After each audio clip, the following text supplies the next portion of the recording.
What I've been describing, and I don't care about,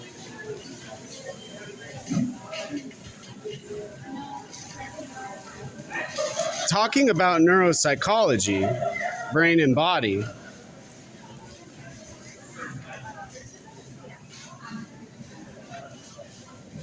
has almost a bad, describable, noticeable feeling and emotion no different than an object with light and energy and endocrinology and silence.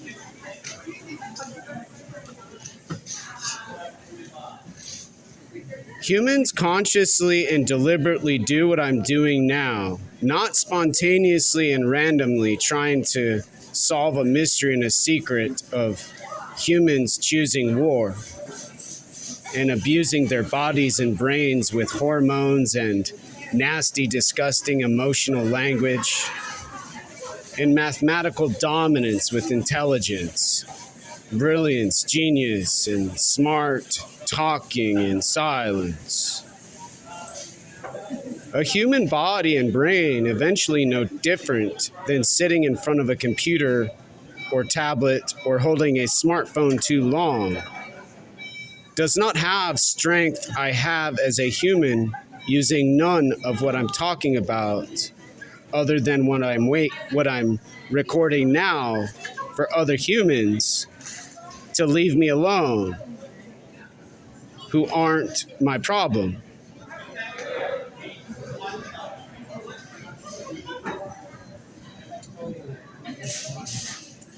However, humans do so much harm to their bodies with language and light and energy. I have to explain what I'm noticing as a neuropsychologist.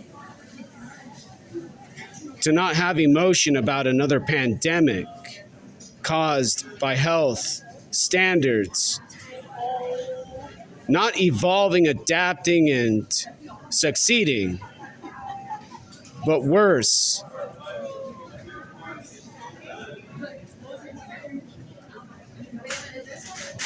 weaker and more frail, more tasteless, and with so much less stimulation than we had in the 90s, in the 1900s.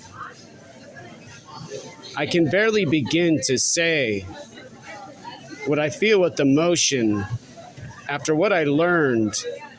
This object I'm recording a video on right now does to my body and brain. Anybody who studies textbooks can learn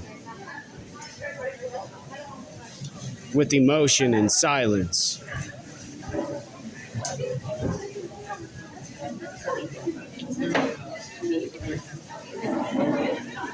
Humans do what they're doing, I'm describing, and pump up.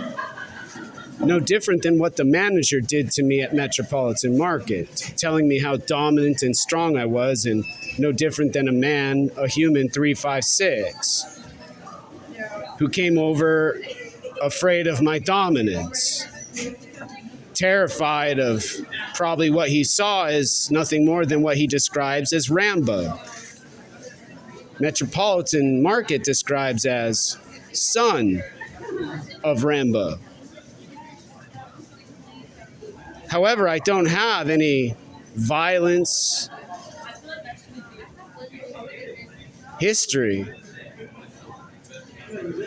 and unfortunately have so much Tibetan on my arms and so much compassion tattooed on my skin.